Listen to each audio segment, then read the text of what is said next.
puji Tuhan. Shalom. Shalom. Saya bersyukur sekali Bapak Ibu, saya boleh mengenal Yesus, saya boleh diselamatkan oleh anugerah.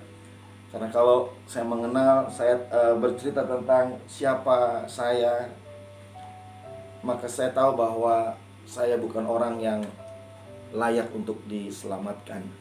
Tapi anugerah Tuhan yang begitu besar, Bapak Ibu Saudara, membuat saya boleh mengalami satu perjumpaan dengan Tuhan yang merubahkan seluruh kehidupan saya. Nah, Bapak Ibu Saudara yang dikasih Tuhan Yesus, pada pagi hari ini kita mau bersama kembali belajar firman Tuhan dari Injil Yohanes pasal yang ke-21. Injil Yohanes pasal yang ke-21 ayat yang ke-15 sampai dengan ayatnya yang ke-17. Demikian firman Tuhan. Sesudah sarapan, Yesus berkata kepada Simon Petrus, "Simon, anak Yohanes, apakah engkau mengasihi aku lebih daripada mereka ini?" Jawab Petrus kepadanya, "Benar Tuhan, engkau tahu bahwa aku mengasihi engkau." Kata Yesus kepadanya, "Gembalakanlah domba-dombaku." Kata Yesus pula kepadanya untuk kedua kalinya, "Simon, anak Yohanes, apakah engkau mengasihi aku?" Jawab Petrus kepadanya, "Benar Tuhan, engkau tahu bahwa aku mengasihi engkau." Kata Yesus kepadanya, "Gembalakanlah domba-dombaku." Kata Yesus kepadanya untuk ketiga kalinya, "Simon, anak Yohanes, apakah engkau mengasihi aku?" Maka sedih hati Petrus karena Yesus berkata untuk ketiga kalinya, "Apakah engkau mengasihi aku?" Dan ia berkata kepadanya, "Tuhan, engkau tahu segala sesuatu. Engkau tahu bahwa aku mengasihi engkau." Kata Yesus kepadanya, "Gembalakanlah domba-dombaku." Bapak Ibu Saudara yang dikasih Tuhan, dalam banyak peristiwa ada banyak hal yang kita bisa belajar, bisa mengenal Tuhan, karakter Tuhan, pribadi Tuhan. Dan melalui peristiwa yang kita baca pada pagi hari ini, menurut saya ini adalah satu peristiwa yang sangat luar biasa, ya, epic. Artinya sesuatu yang hebat, saudaraku. Kenapa hebat? Karena saat Yesus ditangkap, saat Yesus dihakimi, maka Petrus melakukan banyak hal yang membuat Yesus bisa marah, yang membuat Yesus bisa tersinggung, yang membuat Yesus bisa memberikan bahkan kutukan, saudaraku. Karena waktu Tuhan Yesus ditangkap, dalam Injil Matius pasal 26 ayat 69 sampai 75, kita melihat sebuah peristiwa di mana Petrus menyangkal Yesus sampai 3 kali. Mari kita lihat peristiwa ini, saudara, supaya gambarannya menjadi jelas buat kita. Gambaran bagaimana Yesus berjumpa dengan Petrus di danau itu dan menyatakan apa yang tadi kita baca. Itu bukan hal yang sederhana, itu bukan hal yang mudah. Mari kita lihat terlebih dahulu peristiwa dalam Injil Matius pasal 26 ayat 69 sampai ayat 75.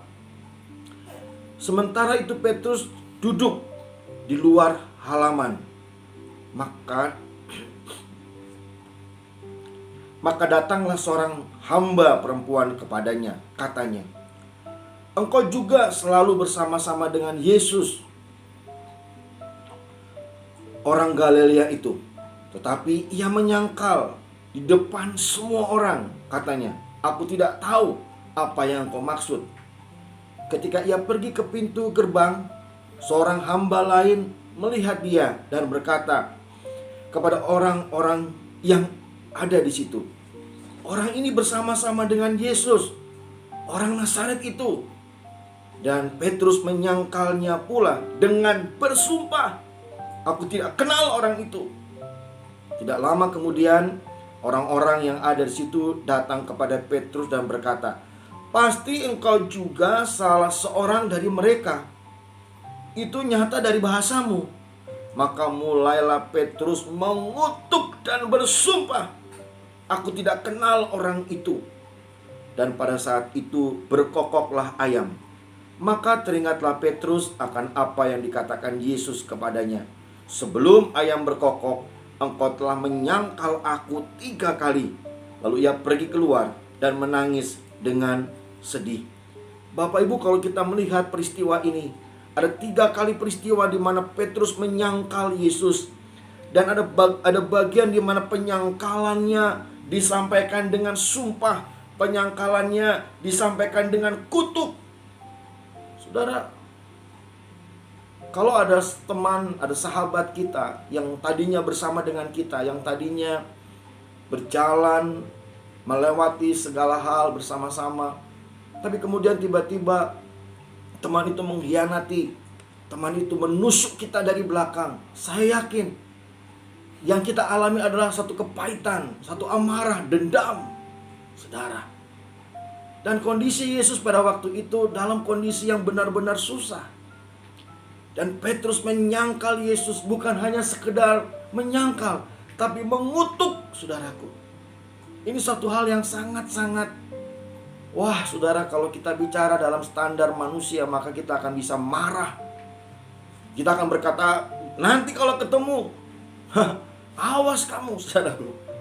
Tapi pada saat Yesus bertemu dengan Petrus di danau itu, dalam Injil Yohanes pasalnya yang ke-21, kita melihat sebuah sikap yang begitu elegan, begitu epik, begitu yang luar biasa.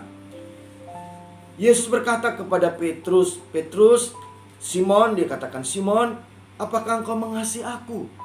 Waduh, saudara. Ini pertanyaan yang menurut saya harusnya dia bertanyanya bukan itu. Lebih tepatnya, Yesus harusnya berkata, "Tahukah Simon, aku mengasihimu. Tahukah Simon, aku mengasihimu." Dengan kondisi Tuhan yang pada waktu itu, saudara, sudah mengenakan tubuh kemuliaan, mungkin saja Tuhan memberikan sebuah kutukan. Sedangkan waktu Tuhan belum dalam tubuh kemuliaan, apa yang Tuhan katakan saja itu menjadi sebuah kenyataan, terlebih dalam tubuh kemuliaan. Tapi tahukah saudara yang terkasih, apa yang dilakukan oleh Tuhan Yesus benar-benar luar biasa. Tuhan Yesus berkata kepada Simon, "Simon, apakah engkau mengasihi aku?" Saya berpendapat bahwa statement itu seharusnya, "Hai Simon, tahukah engkau bahwa aku mengasihimu?" Luar biasa. Luar biasa. Saudara, kalau kita membayangkan ada di tempat itu, maka kita bisa membayangkan sebuah aliran kasih yang mengalir. Ada sebuah aliran kasih yang begitu luar biasa, bergelombang mengalir dari hati Yesus kepada Simon. Aliran yang membuat Simon pada pertanyaan yang ketiga, saudara, bersedih hatinya. Bersedih karena menyadari dirinya, bersedih karena dia juga tahu sebenarnya apa yang dia lakukan. Bapak Ibu Saudara yang dikasih Tuhan Yesus, di sini kita melihat bahwa Allah benar, dikatakan dalam Yohanes pasal 3 ayat yang ke-17, Anak manusia datang bukan untuk menghakimi. Yesus datang bukan untuk menghakimi dosa-dosa saudara, menuduh-nuduh dosa saudara. Ya kemudian Yesus mengacung-acungkan tangannya menghakimi, tidak. Bahkan waktu bertemu dengan perempuan yang kedapatan berzina, Yesus pun tidak mengacung-acungkan tangannya berkata, "Kurang ajar kamu perempuan." Tidak, saudara. Yesus tidak datang untuk menghakimi, tapi Yesus datang untuk menyelamatkan dunia dengan kasih-Nya yang begitu besar.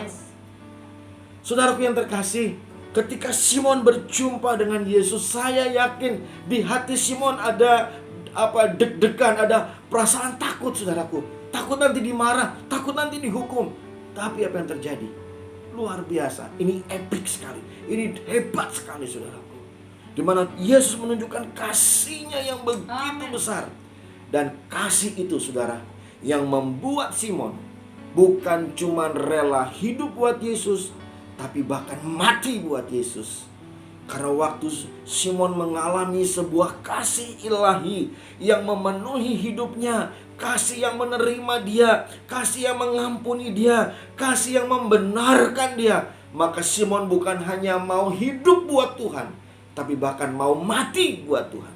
Amin. Hal ini pun yang dialami oleh Rasul Paulus.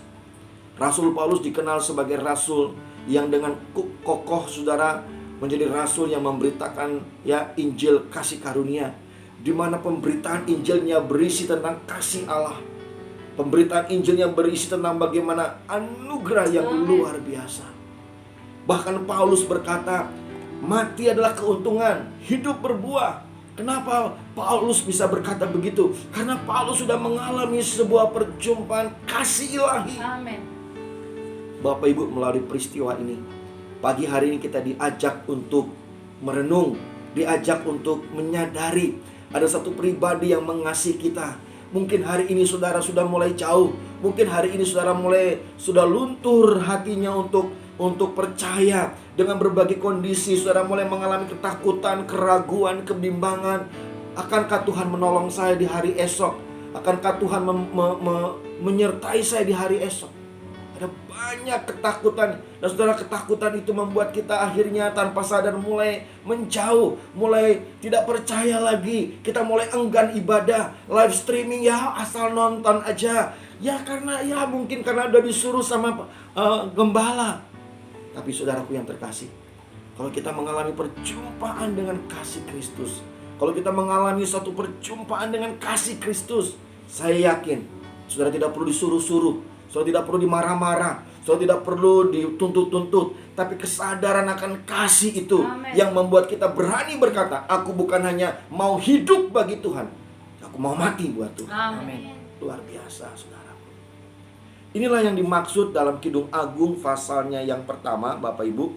Kidung Agung pasalnya yang pertama, ayat yang kedua, saya mau bacakan buat saudara.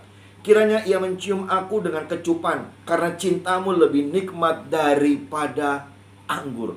Pada masa itu anggur menjadi salah satu hal yang memuaskan. Anggur menjadi sesuatu hal yang menyenangkan bagi raja-raja, saudaraku. Tapi pengidung dalam hal ini yang menulis adalah Raja Salomo berkata, cintanya Tuhan itu lebih kuat. Kekristenan jika didasarkan karena ketakutan mati masuk neraka, maka kekristenan itu menjadi sebuah kekristenan yang hampa. Tapi kekristenan yang dasari dengan sebuah perjumpaan, kesadaran, kasih Allah, penebusan Allah, penerimaan Allah, maka kekristenan itu menjadi kekristenan yang exciting, Amen. yang bersemangat, Yes. yang bergairah, Amen. yang berantusias, Amen. sehingga kita bisa berkata, aku mau hidup buat Allah, aku mau hidup buat Allah. Amen. Jangan mau hidup, mau mati aja mau, karena mengalami cinta, Yes. mengalami kasih ilahi. Bapak Ibu, saya mau sedikit bersaksi. Sebagai hamba Tuhan, bukan hal mudah untuk melayani Tuhan, sementara saya juga sebagai pribadi yang masih dalam proses harus dibentuk, melakukan banyak kesalahan, melakukan banyak kekeliruan. Rumah tangga kami bukan rumah tangga yang mulus-mulus saja. Kami melewati banyak gelombang, batu-batu kerikil. Dan saudara, pada satu kondisi saya merasa tidak layak sebagai hamba Tuhan. Saya berpikir, udahlah, berhenti saja, quit aja lah. Ngapain melayani Tuhan dengan kondisi yang seperti ini? Hal itu terjadi karena saya melayani dengan sebuah keterpaksaan.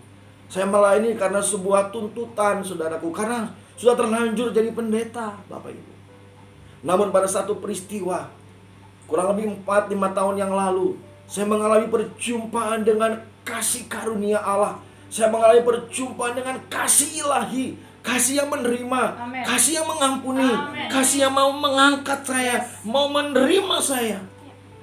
Dan kasih itulah yang membuat saya bisa berkata, Tuhan, aku tidak akan mau mundur.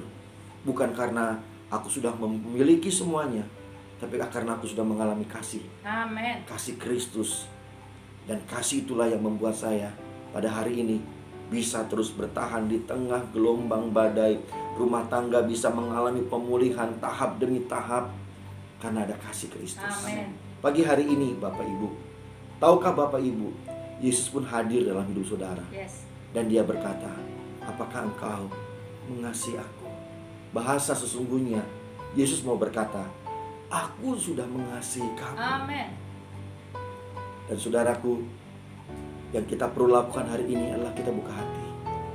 Mari datang dengan kepolosan, datang dengan kejujuran, datang dengan keterbukaan.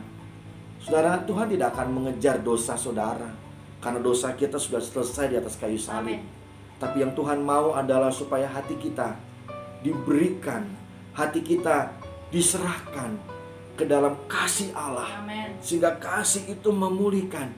3 hari yang lalu, gembala tuntunan Tuhan berkata bahwa elemen ilahi berkat itu berawal daripada penerimaan pengampunan, penerimaan kasih daripada Tuhan. Kalau saudara dan saya memahami hal ini, saudara mau menerima cintanya Tuhan, saudara mau dikecup dengan kasih ilahi, saya yakin, saya percaya ada satu gelora, ada satu semangat yang membuat saudara tidak putus asa, yang membuat saudara mau bangkit, yang membuat saudara mau kembali untuk melayani, mengasihi Tuhan. Amin.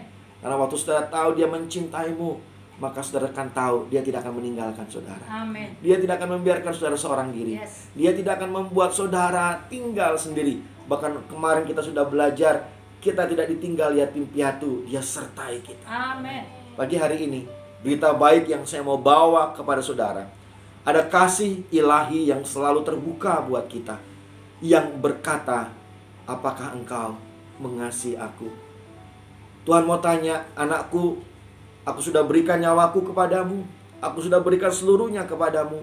Maukah engkau menerima cintaku? Maukah engkau menerima kasihku? Waktu saudara membuka hati, saudara mau menerima Yesus sebagai Tuhan, dan bukan sekedar Tuhan, tapi sebagai Raja yang mengasihi, Raja yang mengampuni, Bapa yang menerima, Bapa yang mencintai kita. Saya yakin, saya percaya, saudara pasti akan mengalami pemulihan. Amin. Pagi hari ini, mari buka hati saudara. Izinkan Dia mengecup engkau dengan cintanya. Izinkan Dia mengasihimu. Izinkan Dia memeluk engkau. Izinkan Dia memulihkan hidupmu.